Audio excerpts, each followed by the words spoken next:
involved, actually before any of us were involved with SAA. Folks from Oregon Black Pioneers came to my predecessor and said about the Bush House and Asa Bush, said, y'all are telling a half-truth. A half-truth is a lie. Tell the full story. And when I started, having grown up on the East Coast, you know, I was kind of like, who's Asa Bush? I mean, I had a lot of learning to do. I didn't know a lot of Oregon history. And that was how it started, with that feedback and push from Oregon Black Pioneers. We said we gotta do some work. We gotta do some listening, we gotta do some research, and we have to better understand his legacy.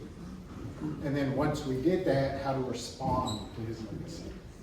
And these portraits are, I think, an extraordinary example of both beautiful art and the right way, or at least a right way, to respond to historical difficulties and complexities. We always say in this process of dealing with Asa Bush's hatefulness that art is our superpower, and that we can have conversations with art, we can see beauty with art, we can reimagine and reinterpret what's happened in the past in the context of today's values and what it means for all of us. So art as our superpower, I think, is a sort of a sub-theme behind this. I want to introduce our moderator. There's one question I want to encourage everyone to ask, because it's a question that all of them dislike. Ask them which one's your favorite.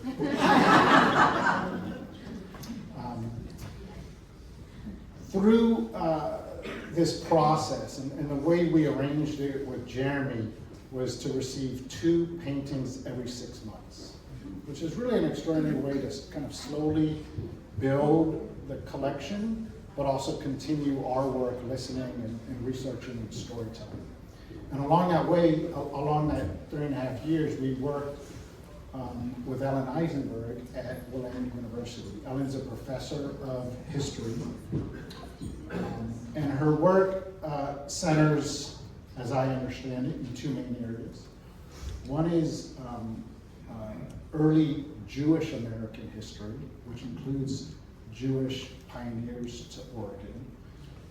And alongside that, and maybe more recently, reimagining monuments and memorials. And that struck me immediately, even independent of this work. I grew up in Virginia and was taught about Thomas Jefferson and George Washington in the 70s when I was a kid. And of course, what we know about their life and work and impact has evolved over 40 or 50 years. And Ellen's really been at the center of that academically. So we have worked with her for maybe 2.5, 3 years. She brings her students, we have discussions. The students have, at the end of the semester, done projects, sort of edifying our work or giving new examples of work we could be doing at Bush House Museum. So please welcome our moderator, Ellen Eisenberg.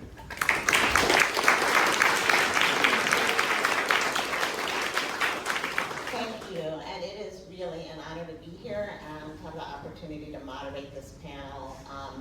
For me, becoming involved in the Reimagining project here has just been a wonderful experience for me, for my classes. I have 2 different classes that have connected. One is called Diversifying Oregon Histories, where we visit a lot of different historical sites and engage with the people there about how we're changing the way that we talk about history, both in terms of confronting past racism, and confronting the reality of these sites, and also diversifying the stories that we tell of people who were completely marginalized from the story and bringing them back in.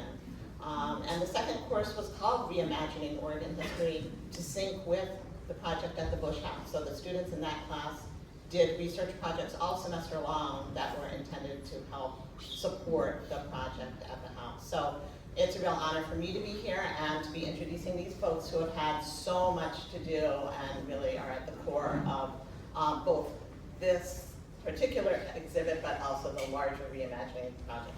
So I'm going to introduce all 3 of them as briefly as I can. They're incredibly accomplished individuals, and I really cut down these biographies, so there's way more to learn about them. I encourage you to check them So the work that surrounds you is by Jeremy Okai Davis. He's a painter, graphic designer, and illustrator who has been based in Portland since 2007. His work is shown nationally at the Studio Museum of Harlem in New York, this Los Angeles, Wanawari in Seattle, and the rotating art program at Portland International Airport. He's represented by the Elizabeth Leach Gallery. Jeremy's work resides in many public and private collections, including the Lonnie B. Harris Black Cultural Center at OSU, at the U of O, the Port of Portland, and Multnomah County Courthouse, among others. His work was included in the traveling exhibition Black Matter, curated by Tammy Jo Wilson, which I think we'll shortly be hearing about. If you leave today wanting to see more of his work, you can hurry down to OSU, where he has a solo exhibition at the Little Gallery through Friday. Yes? That's not there. Oh, it's not? That was what they gave me, sorry. No. I guess you missed it. Okay, but there is one coming up in late August, opening in late August. Several of his paintings will be included in the Black Artists of Oregon exhibit at the Portland Art Museum. Yes? Nope, we're good. We'll fix it later, it's all Someone give me good. the- I think that's an older. Yes. older bio. We'll update it in a That's minute. big. Okay. Tammy Jo Wilson is an artist, curator, and arts organizer residing in Portland. In 2017, she co-founded Art in Oregon, a statewide visual arts nonprofit.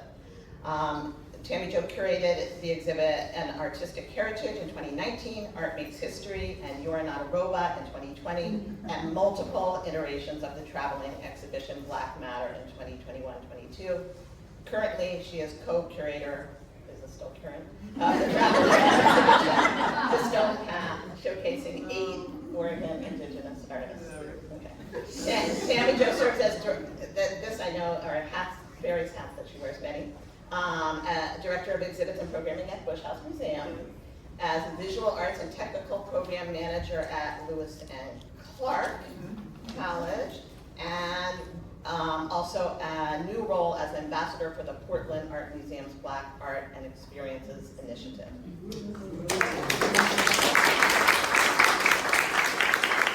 Tammy Jo has exhibited her work statewide and nationally. You may have seen her solo exhibits, 2 of them here in Salem, one at Chemeketa and one at Willamette recently. And finally, Gwen Carr is originally from California, but has lived in Oregon since 1980, working at SAFE while becoming a major contributor to our understanding of Oregon Black history. Gwen served on the board of the Oregon Black Pioneers for close to 20 years and is now on the Emeritus board. She has made enormous contributions to the Oregon Black Pioneers' mission of uncovering and honoring the lives of African Americans who have contributed to the historical development of Oregon. She has curated 4 exhibits on Oregon's Black history at the Oregon Historical Society in Portland and 1 at the U of O's Museum of Natural History and Culture. Gwen co-researched and co-authored Perseverance, a history of African Americans in Oregon's Marion and Polk counties, published in 2011, a book that I've used as required reading in my class. And she currently serves as Bush House Museum's senior writer and curator. So,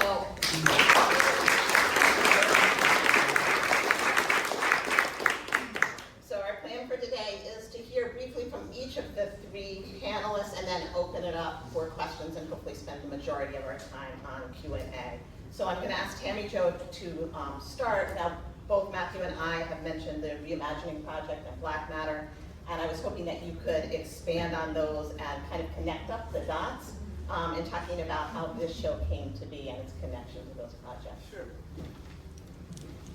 Hi everyone, I'm so glad to see a packed house. I just want to point out we have a chair over here and one over there. If anybody really needs to sit, is there some more?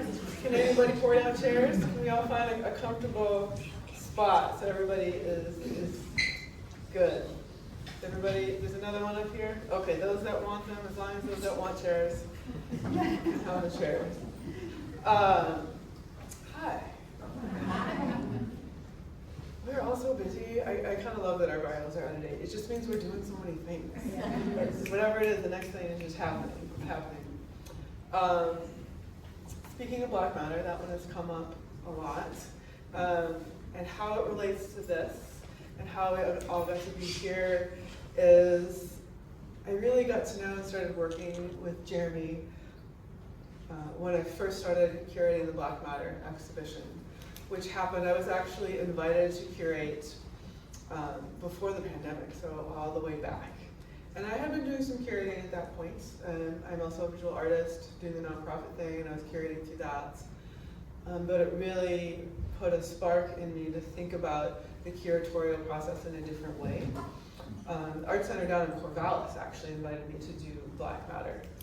And they knew they wanted an exhibition for Black artists, but that was about it. And they knew me and they're like, Tammy Jo, we know you, we trust you, come work with us. And I said yes, again, before the pandemic. And the pandemic happened and the show just felt even more necessary. And I thought about, what do I, as a Black artist, what do I feel like is missing? What is not happening? How am I not being supported? What is missing in Portland, in Oregon, in our culture, in all of it, that I can offer with this exhibition? And so Black Matter was founded on the idea of curating an exhibition for Black artists that just allows them to make their work without being tokenized, without a political agenda, without requiring to talk about race or racism, to just make their work in their truest voice of who they are. Because so many artists, they're not expected to make art about their whiteness or even their gender anymore. Like it definitely was a thing with women, like we have to make women's art, you know, but so often Black artists are not provided a space for that. And so I wanted to curate an exhibition as an artist whose work, it doesn't speak directly to that. It speaks to my life experience, but it speaks to more than that. So Black Matter was about providing Black artists support and an opportunity to exhibit their work in that fuller sense.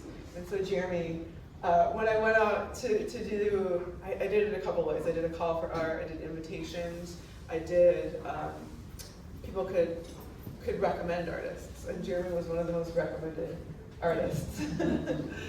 And so he was in the very first show and has continued to be a part of Black Matter. There's been 6 of them so far, and there will be a 7th, and he will be a part of that one in Beaverton at the end of this summer.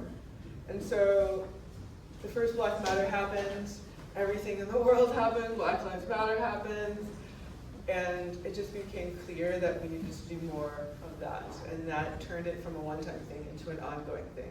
And that's how it ended up here in this gallery. And that's how I met SSA and Matthew, and how Jeremy was introduced to this whole community and to Salem in a deeper way.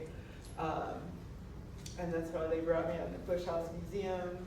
And this kind of portrait series was already kind of bubbling under the surface. One thing led to another.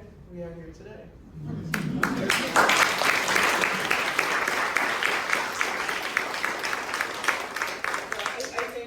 History is a big part of why we're here today. And I think listening to the history of this, it just is so important to know that those few women down in Corvallis that knew me and trusted me and gave me that opportunity sparked so much.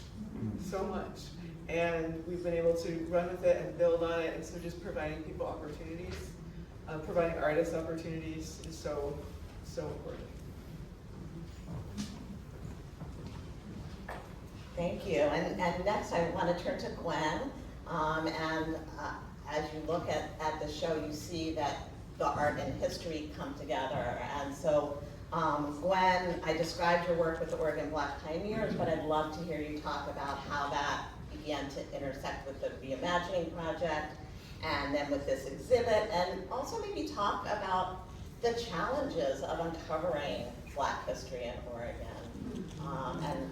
And maybe tell us a little bit about that process.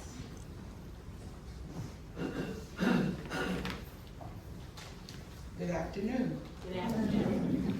I'm also happy to see so many of you here, some of that I've seen before, both through the art and also with Oregon Black Pioneers. And I want to acknowledge the role, the ongoing role of the Oregon Black Pioneers organization in lifting up the stories of Oregon's African American history.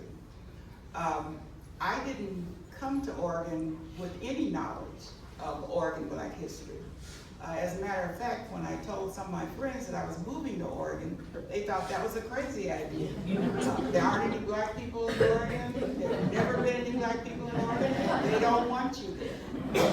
But I've always been the type of person, and you would ask my parents if they were still alive about this. Once you tell me something I can't do, shouldn't do, I tend to gravitate.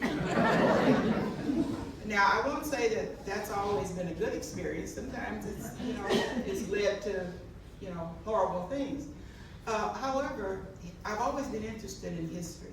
And so when I did come to Oregon and I was approached by Willie Richardson, who some of you know, and Willie was in the process of trying to get the Oregon Black Pioneers organization going again, kind of revitalized. She asked me to help her do that. And so it's been my honor to be able to do that for the last 20 or so years.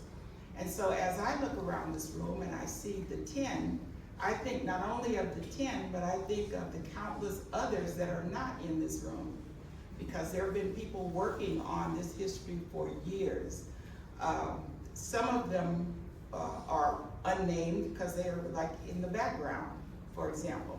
I think of a guy named Bob Zyback, who's down in Corvallis, I believe. And Bob is the expert, he is the academic and historical expert on Letitia Carson, who is one of the portraits that we have here. He's been working on that for years.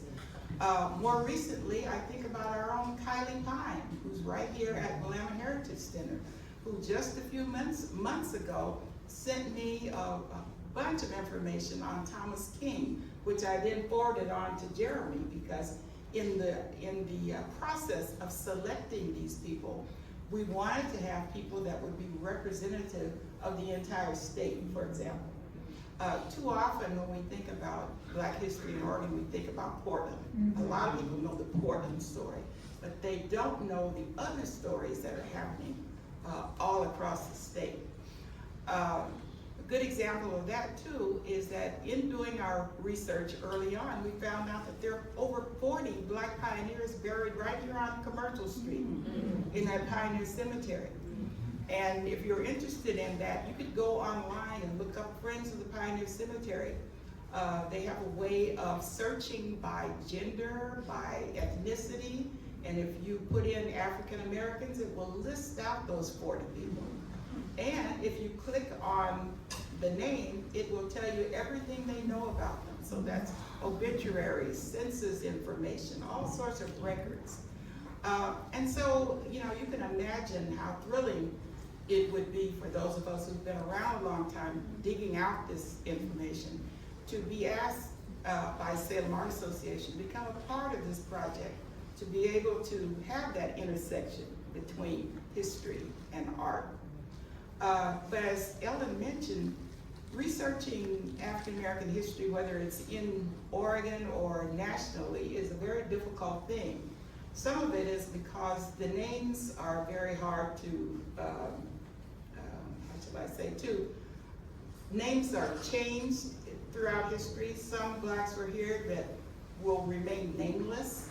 Even looking at in the census records, you don't always find them. And so even though we say we know a lot about the ones that are here, I always think of those that we don't know anything about because they have become invisible and they've been lost to history. So every time I have an opportunity to talk about them, I not only talk about the ones we see, but the ones we don't see, because they are just as important to our history.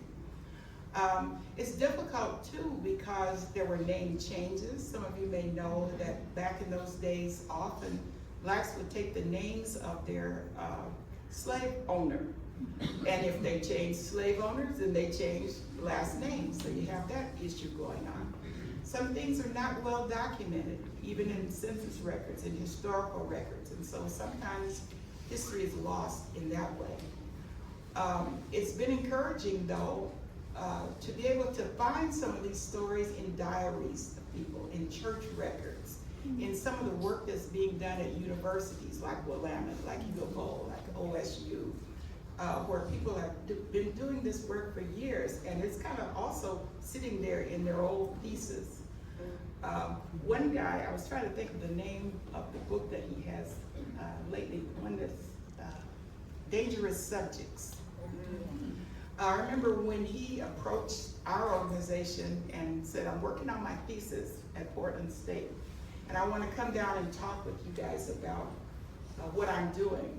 And so we sat right there at Pioneer Trust Building. We had an office on the second or third floor, and we provided him with information about it, which he then made a part of his thesis. Years later, we get a phone call and he says, guess what? I've got a book out. And guess what it's based on? It's based on that thesis. And so, you know, again, I would just like to encourage everyone, whether they have a lot of knowledge about that, you know, about Oregon Black history, or little knowledge about it, or even if they have heard something about it. I can't tell you how often that happens, where someone, a white person will say, I don't know whether this is true or not, but my grandfather talked about this black guy that lived down the road from them. And I'll say, well, where was it? And then you start kind of putting the pieces together. Just a few days ago, there was a woman here that was looking at that. She came to see the art, and we were talking, and she said, you know, I'm wondering whether you have heard this story, and she starts describing it. It didn't immediately ring a bell. Of course, I was kind of distracted with a lot of other things, but I said, well, let's stay in touch, send me information about it. I get here today, she sends me a folder full of copies of newspaper articles and obituaries and that kind of thing.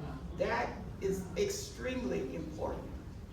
So I say all that to say, doing research on Oregon Black history is kind of untraditional in a lot of ways.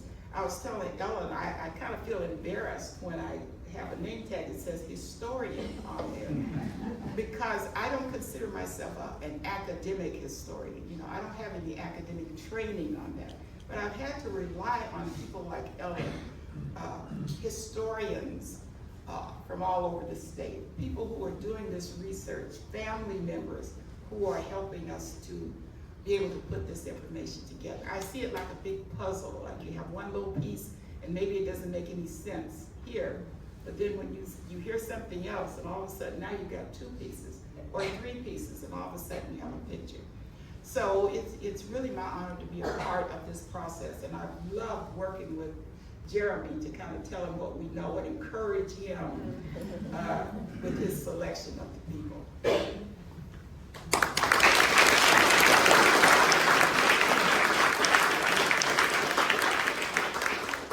So Jeremy, maybe you might speak a little bit more to that selection process, but obviously we'd love to hear you talk about the work that is here before us, your process, your approach to portraiture, in general, and to this particular exhibit, and perhaps even more generally about the historical and contemporary social significance of portraiture.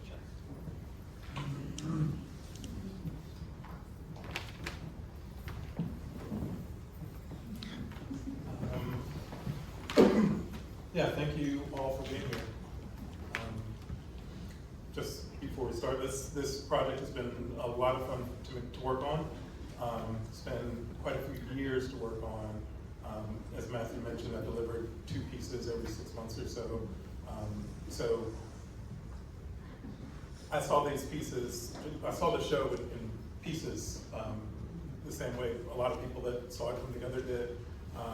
So when I came down last month to see the opening with all the pieces here together, it was kind of pretty emotional to see everything together, and still is, just seeing all these pieces.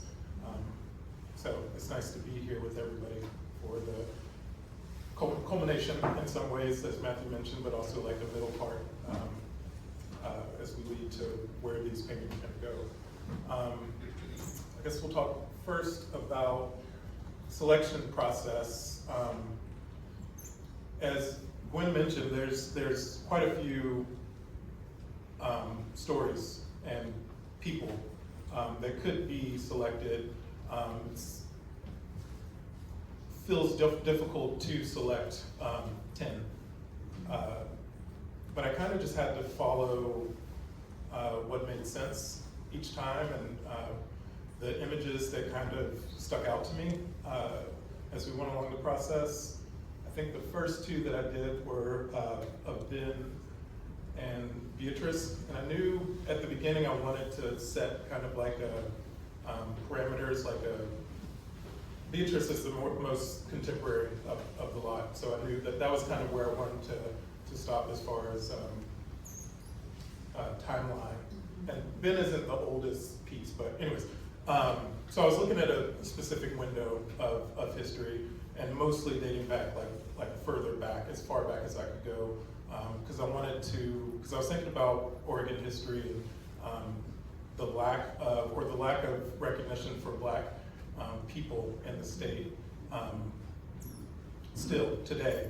But even further back then, I think there is an idea that we didn't exist. So I wanted to make sure that I told as full of the stories I could with the selection of the people. And I'm trying to remember, what was the significance of portraiture? And you're also just your approach. Like why portraiture, I think. Why portraiture? Oh, I guess I'll go pretty far back for why portraiture. When I was in school, way back in the 90s, pop art is the thing that kind of stuck out to me as the work that I wanted to do. But even when I was doing like pop art centric work, there was always like some sort of like human element that was included in the work. And as I moved along and graduated from college, I knew that I wanted to do a series, like I wanted to work in series, because a professor of mine told me that I needed to like put together bodies of work in order to like attract galleries and attract, get my work out more. So at the time, this is around 2005, all I had available to me were these photos that I had taken myself of friends, just hanging out. And I printed those photos off, and there was like a certain amount of energy in the photos, and I remembered the events that I had with those people where the photos were taken. And in my mind, I wanted to find a way to translate the same emotion and feeling that I had from those moments into paintings, like get the same kind of vibe in the work. So from that point forward, bringing out the human element of people in paintings and portraits has been like kind of a focus for me. And that was way back in 2005. And just as I moved along, thinking more historical, that's more of like I'd say in the last probably 10 years or so, that's become an interest in me in telling historical stories and bringing out subjects that may have been overlooked over history. If you see any of my other work, more recent work, that's kind of the stories that I'm trying to tell. So, in speaking how this exhibit kind of correlated with the work that I was doing, I was already trying to unearth stories and bring a certain amount of relevance to Black history and Black stories. So when I had the exhibition, when I was part of the Black Matter exhibition, that was the work that I was already doing. So I think that's why Matthew was attracted to my work and thought that I might be a good fit for this series. So that's how that came along. I'm trying to remember all the questions.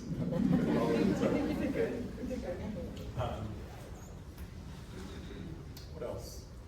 What else can I say about process? Process-wise, like the selection of them was kind of rooted on what I could find, what was available. I tend to work from images, portraits, like already existing images, so I had to source images and find images, which was Gwen was very helpful in finding pictures of people and the Oregon Black pioneers. So as far as process, it's sourcing the images. I guess if you're looking at the portraits, one of the things that people tend to notice about my paintings is the kind of pixelation of the process, which also goes back to when I first started painting people. I mentioned the images that I printed off of friends. They were very small JPEGs that I printed off of my computer at my dad's house. So when I blew them up, the pixels started to pop out in like different colors, like pinks and blues, that you wouldn't typically see when you look at skin tones. So, in trying to paint those, I painted the pixels. So that's kind of where the pixelation of the portraits comes from. And there's also like, initially it was just like, oh, this would be really cool to paint pixels. But over the course of time, that pixel painting has kind of taken new significance, I think, as I paint black skin, white skin, whatever skin color. I tend to use the same colors. And that's always been something that's stuck out to me as like a pretty significant like symbolism for the unity that we all have. So that's kind of the relevance of the pixelation of the portraits. Yeah, I think what else? Maybe we can open up questions. Yeah, why don't we open up for questions?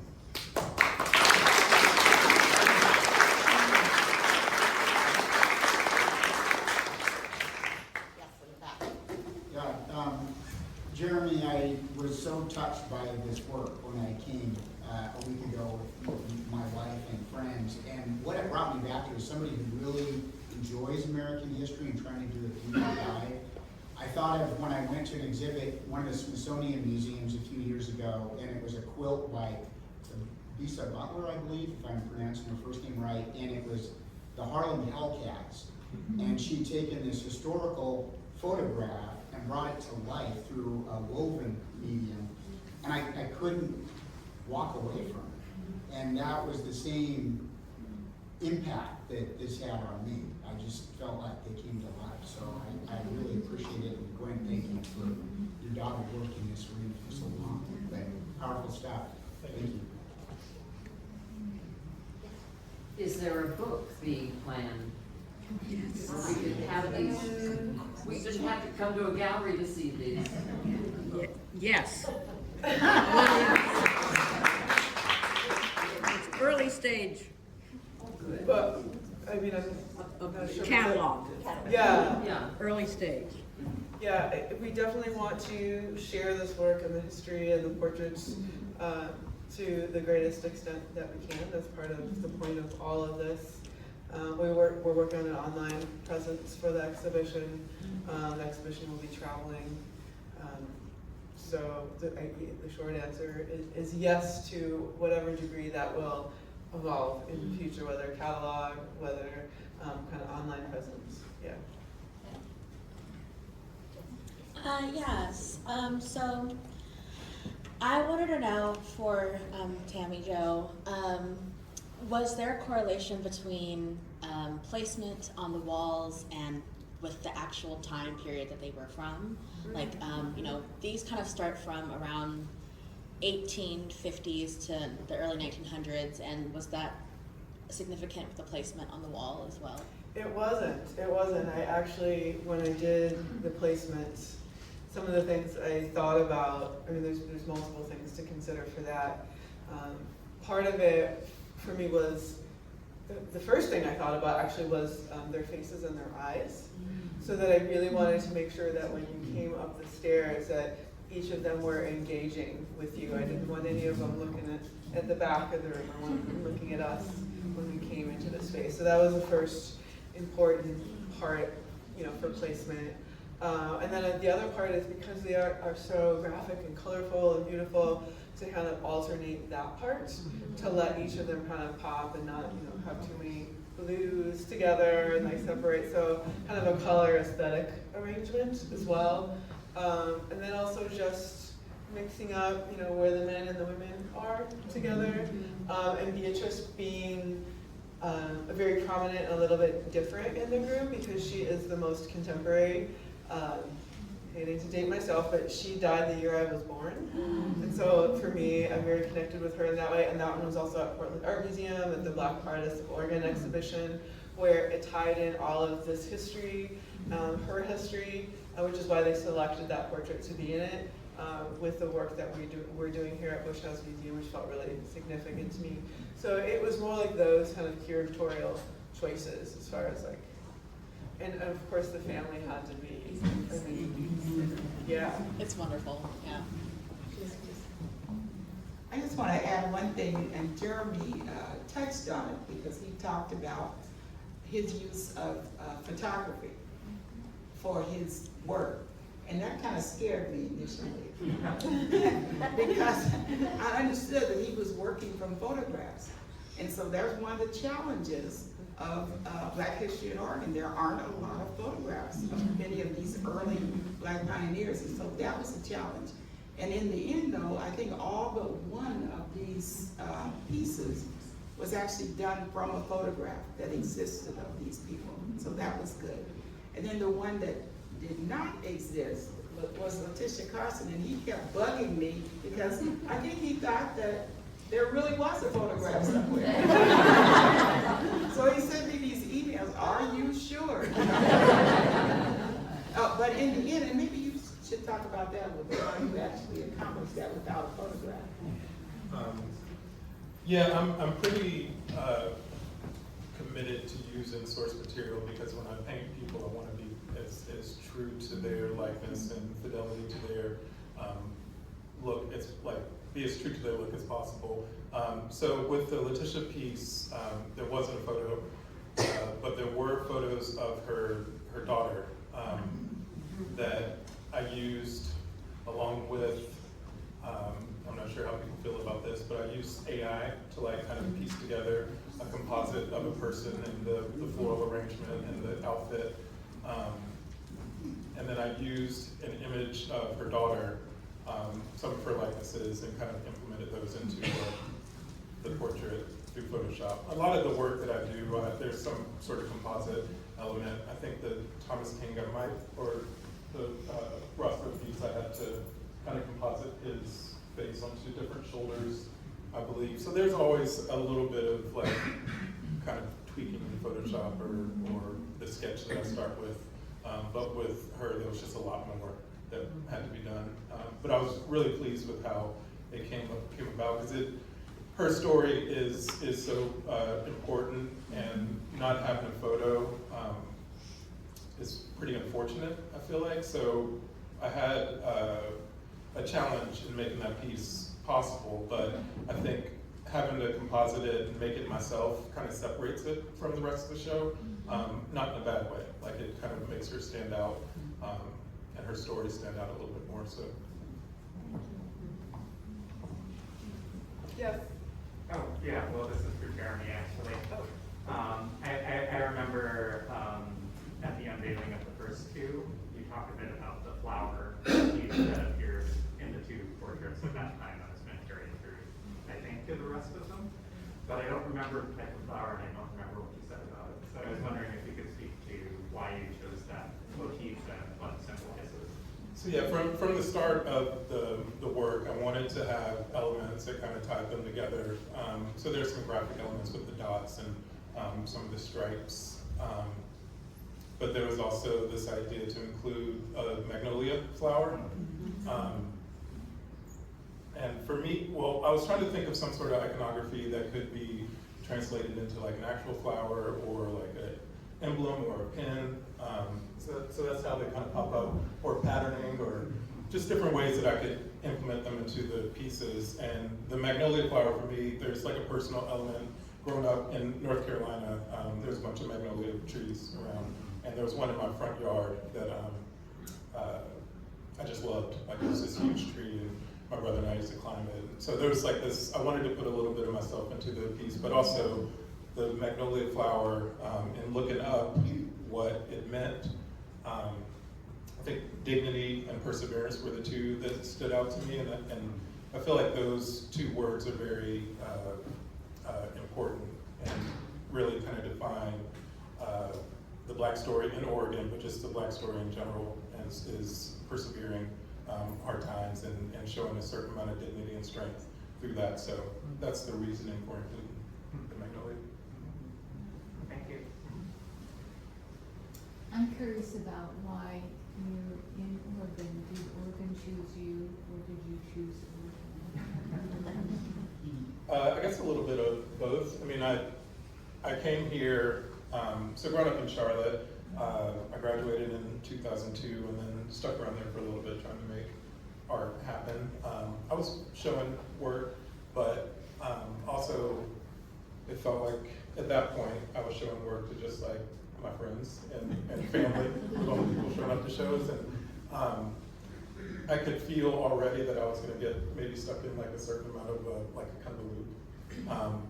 So I wanted some new inspiration, and I wanted to get out of Charlotte. I wanted to move somewhere, so I looked at Nashville. I had some friends in Nashville, New York, Chicago, and without even really thinking about Oregon as a potential place to come, I came to visit in 2006 to go to Pickathon, it's a music festival that happens here. I had some friends that were playing it back then, and I had a friend that went to school with me that lived here. So I came for Pickathon, and I don't know if anybody's been to Pickathon or heard of it. It's just it's a really amazing like place, like just the energy there. So I think that kind of chose me, like coming to Pickathon and just being around that amount of like music and art and energy. Kind of made my decision for me. And also being in Portland, and we stayed on Hawthorne. Like I lived on Hawthorne or I visited Hawthorne, and just walking the streets and seeing like the art and murals, and went to the Fresh Pot a couple times. There were the palaces, and there was a show there that was, I don't know what the show was, but I remember it just being like, this is at the cafes, this kind of, this level of like work is at the cafes and coffee shops. And I went to the Portland Art Museum on that trip, and it was when they were having the biennial, and there was art there that like stuck out to me as like, I wouldn't say work that I could do, but it felt like the same place that I was at, and I was like, these artists are showing at the museum, like maybe this is the place for me. So yeah, there was a lot of different parts of that trip that kind of informed me coming here. So yeah, 6 months after that, I moved here. So glad you're here. Jessica? Thank you for all your answers. I was really struck by the family portrait, and I'm really curious about what place, like in the order of painting, did you do this one, and if there's sort of like an evolving of the painting that came, I mean, if you could speak about what it was like to kind of try to capture like a whole, like a family group, Yeah. as opposed to, I mean, there's, you know, more than one figure in a couple of those paintings, but like, it has like its own energy, I feel like. For sure, yeah. So America Waldo Vogel is the mother in the red dress there. I chose her because of its significance and importance to Salem in general. We can talk more about that history, that story. But and also I think I knew at that point that we were going to name the gallery next door after. So I wanted to definitely include her in the series. But in thinking about that portrait being, or her being the namesake for the gallery within that home, and the story of her marriage being so significant to Salem, I wanted to make it clear that their marriage was not just a flash in the pan. It was like the marriage of two people that had a family and legacy and generations that were going to continue. So that was the thinking in having a whole family there in that portrait. And it was difficult because, I mean, typically my paintings, maybe one or two people, typically it's just one solo portrait. And then even like working with the patterning and the clothing was difficult. I wouldn't say difficult, just more time consuming. But I think it was necessary to kind of fill out the story. And I love Tammy Jo's placement, obviously having it here, because it's like America and her family, and then like the extended family is also here. So, yeah. Gwen, do you want to do Somebody the should history a little bit? Somebody Yeah. should say something about Yeah, the connection to Basel Bush and, Yes, and please. the wedding and all that. You're our honorary historian today. Well, some of you may know this story already, but I'll just try to summarize it briefly. America Waldo was brought here as an enslaved teenager by the Delaney brothers. And they lived on a farm out in East Salem, which was, it's been called the Waldo Hills from time to time. But at any rate, growing up out there then as an enslaved person, she finally meets a free man from Jamaica whose name was Richard Bogle. And that name may strike a bell with some of you if you've been around Oregon a long time. Because a part of that story, the Bobo name, floats right on into the current situation. The great-grandson of this union was a man named Richard Bobo, who at one time was a news reporter on, I want to say KOIN, I think it was KOIN, one of the Portland stations, and he eventually becomes the first black council person in Portland. And all of that generated from this family. The significance, again, with the house and with Salem history is that the marriage of these two people was officiated by a man named Obed Dickinson, a white Congregationalist minister who was brought here. And he became a nemesis for Asa Held Bush, who had very racist views on black people, and is one of the architects of the black exclusion laws here in Portland. And so at a point that Obed Dickinson decides to officiate, not only officiated their wedding, but he had welcomed black people into his church, and his wife, Charlotte, had taught black women to read, which was, again, illegal in some states for that to happen. And so then, of course, Asa Held Bush uses his newspaper, the Oregon Statesman at the time, which eventually became the Statesman Journal, to write these scathing articles trying to defend his own racist views. And of course, when this wedding happened, he called it an outrage, and he talked about how ridiculous that was. There's a couple of quotes by him over at Bush House, so if you have a chance, you might want to read those quotes, because it's very obvious what his thinking was. However, the irony of this story to me is that Asa Held Bush and Obed Dickinson, and a monument that was made by Oregon Black Pioneers to commemorate the lives of those over 40 people who were buried there, they're within steps of each other. I could literally take you there, you know, within 15 minutes we could visit all three of their final resting places. So it's, you know, it's an interesting story because it pulls in two men of Salem that had very divergent views on race. One that was a very influential man who used his newspaper as a bully pulpit to espouse his racist ideas, and another who was a minister who welcomed black people into his congregation. So, you know, it's a very interesting and involved and complex story. And I would just like to add that this exhibition and this art and these paintings and the choices that were made, I mean, us hearing the story right now is happening because these paintings happened, and because this research happened, and because we chose to name our gallery in Bush's house after this family. That these stories are going to continue to get told, and more research is going to get done, and we're going to keep to build on it and build on the narrative she was just sharing, and continue to have these conversations and uncover more of this history. And to me, that really speaks to the importance of portraiture, because the stories and the narratives and the histories come with each one of these people and all of the people and the families that they're connected to, and how that goes into the contemporary moment. Even just thinking of how closely, you know, generationally I am to Beatrice. And so for me, that's really one of the most beautiful things about choosing portraiture for this exhibition and this history, that it gives us an opportunity. Yes? I work with a lot of elementary school age children, and I think this would make a marvelous impact. How would you suggest we could maybe get these in Salem Carson Public Schools? We could talk about it a little bit more. I think children would absolutely love this right now, just so they could see that this was where they lived, and it does have an impact on them today.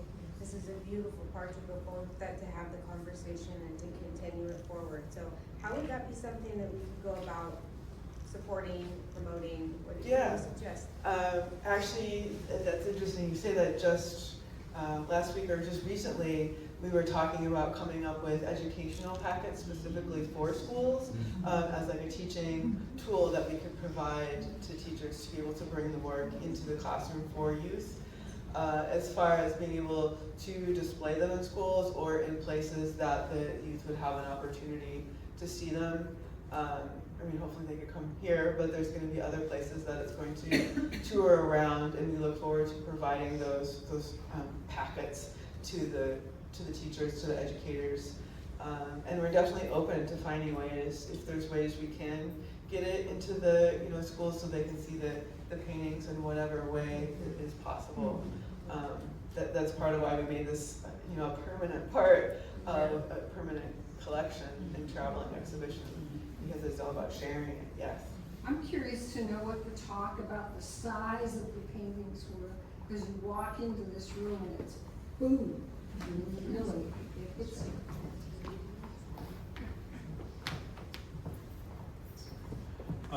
Scale-wise, I tend to paint large, just in general. I prefer it. But, so after the Black Matter exhibition, I think it was the day that maybe I came to pick up the work. I might have maybe met Matthew that day, or we had a conversation outside as I was about to leave, and he walked me over to the house, the Bush House, to talk about the potential for this project, and he showed me around. When you walk in, there's a portrait of Excel Bush, like one of those like classic, like George Washington-esque like portraits that at this point feels kind of comical, but it's so to have that in your home. But we talked about it, and I think from the start we knew that we wanted to create portraits that kind of had a similar pose, just like the head and shoulders, very like dignified, but also a little bit bigger than his. So, in a sense, like try to overshadow his story. Sorry, that's the reason behind this. I just wanted to add one thing about the getting this into the classrooms. I will say that over the years, Oregon Black Pioneers has been in classrooms of all age groups, from elementary, middle school, and high school. And so if you are interested in that kind of thing, as citizens, as parents, as grandparents, be a good idea to be in contact with your school and say, hey, we want to hear more about this, or whether it's the art or just the history or those kinds of things. So you might look into that. By the way, one of the people in Salem several years ago donated a copy of Perseverance, which is the book that's been referred to several times, for each of the schools in Salem. So we know that book, at least 10 years ago, existed in every single school in Salem. That's a good start. I don't know where to go first. Okay.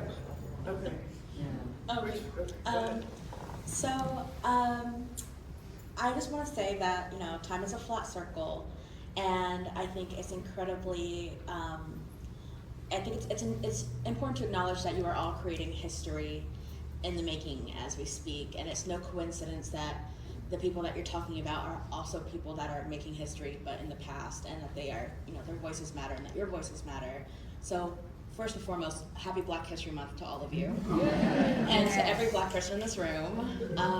And was that coincidental that this happens to be in the presence of Black History Month right now? Like, was this curated to be present during Black History Month, or was this an accident?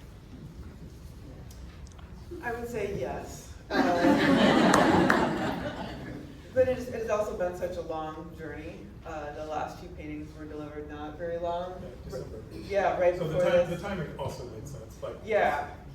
So in the length of the journey, we did, hope for that, but you never know. So yes, in the long run, it landed really well. Yeah. All right, okay. Were some of these photographs from their descendants or from archives? As far as I can recall, they're all from archives, from collections from universities or historical societies. I was just reminded by that comment of coming to, I think it was the Letitia Carson opening, and there were descendants that were there.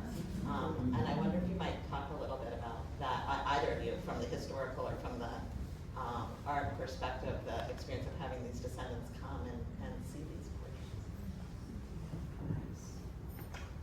Well, I was very excited and thrilled because you've heard the Letitia Carson story, I think. Some of her descendants really married with members of the Umatilla tribe in Pendleton.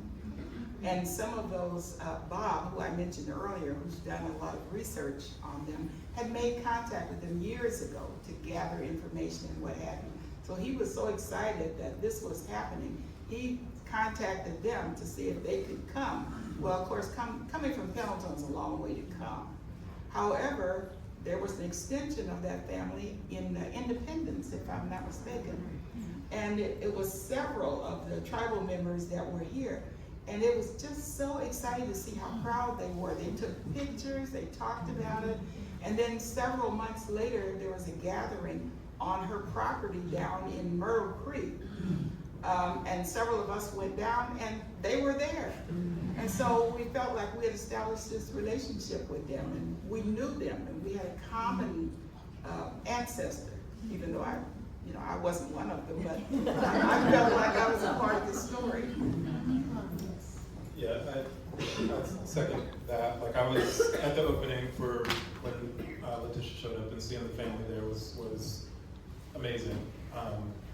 Just tying together like Oregon's history with the contemporary, like people that are still around right now. And I think it's the Labradors, right? Yes. Yeah. So and finding that out also was really important to me, because James Labrador is a painter and artist as well. So there was that connection of the family kind of descending or turning into like because I'd seen his exhibits at Portland Contemporary and met him. I did the Crow Shadow residency in Pendleton in 2020, and he invited me to his studio. This is before this project even started, but having that kind of connection to the Labradors and the Carsons and seeing the family was definitely pretty incredible. Just putting history with something that's actually tactile and like talking to people that were descendants of one of the subjects is just kind of personalizes the project that much more. I also just want to say that, I'm wearing this t-shirt that says Black History Matters, and it does matter. It matters as much for the Black people who are here in Oregon to understand their history, to become proud of the fact that they are a part of Oregon's history, and to understand what that role is. But it's also important for the non-African American children, whether they are white or Hispanic or Asian or whatever. It's just as important because it helps you to understand that there's a level of history that we don't talk about. And we have to demand that we continue to talk about it. And that's why particularly, I don't want to get political, so I'm going to shut up. But that's why, given today's, what's going on in the world today, I will continue to wear, probably more so than ever in the past, my t-shirts that say Black History Matters, because it does.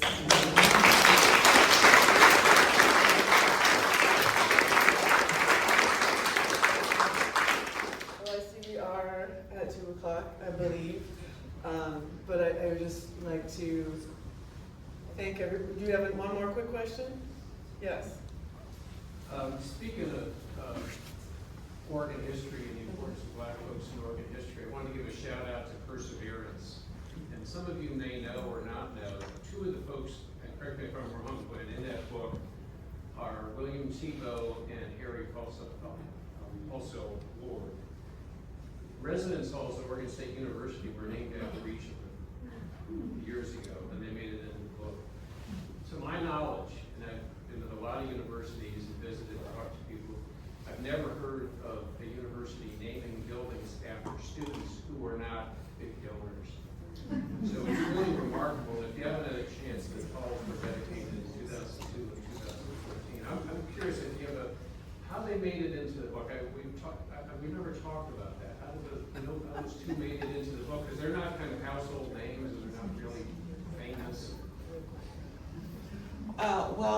Bill Tebow made it into the book because he's one of those, not necessarily a pioneer in the traditional sense, but he's one of a kind, a first of a kind. Yeah, Right, he was the first African American to graduate, African American male to graduate from Oregon State.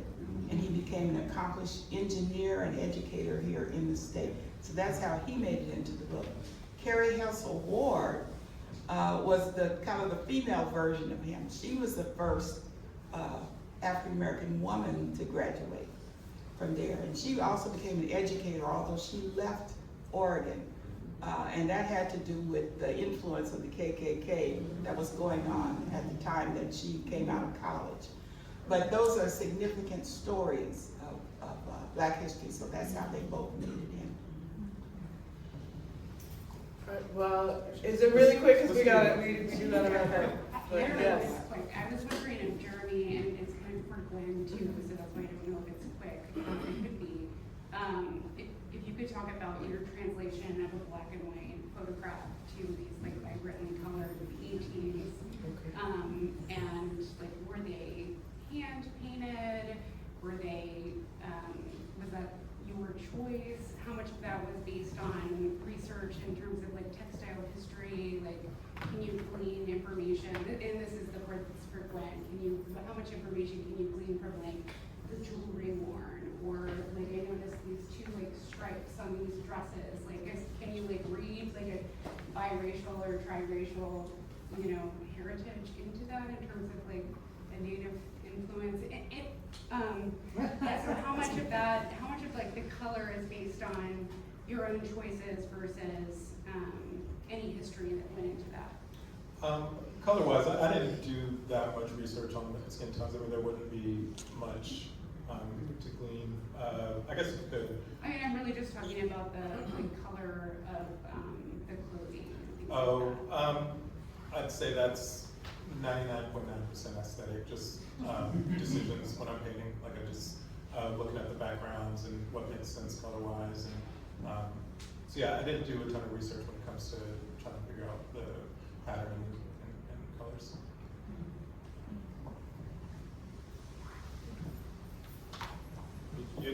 There's something for Gwen as well as far as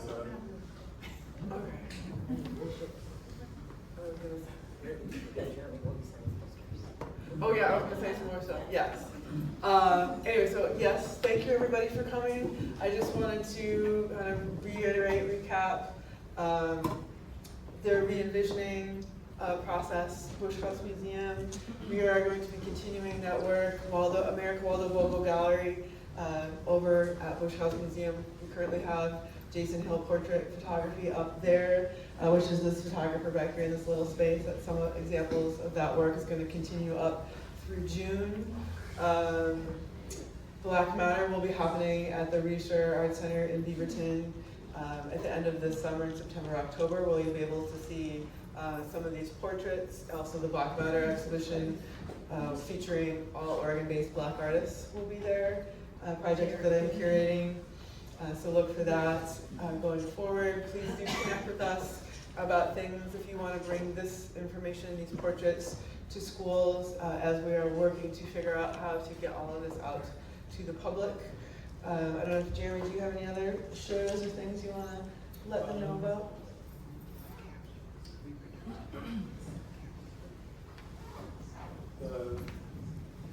Trying to think, the only show that I have up currently, and there's one in Portland at the JSMA, the Georgia Smith Museum of Arts. It's called Playing Around. It's a group exhibition. I've got 3 pieces that were done for Converge, which is a triennial that happens in Portland. And they were continuations on a series of paintings that I did at Elizabeth Leach from a show called A Good Sport, which was like an investigation on the history of African Americans in sport. So there's 3 of those pieces at the JSMA currently.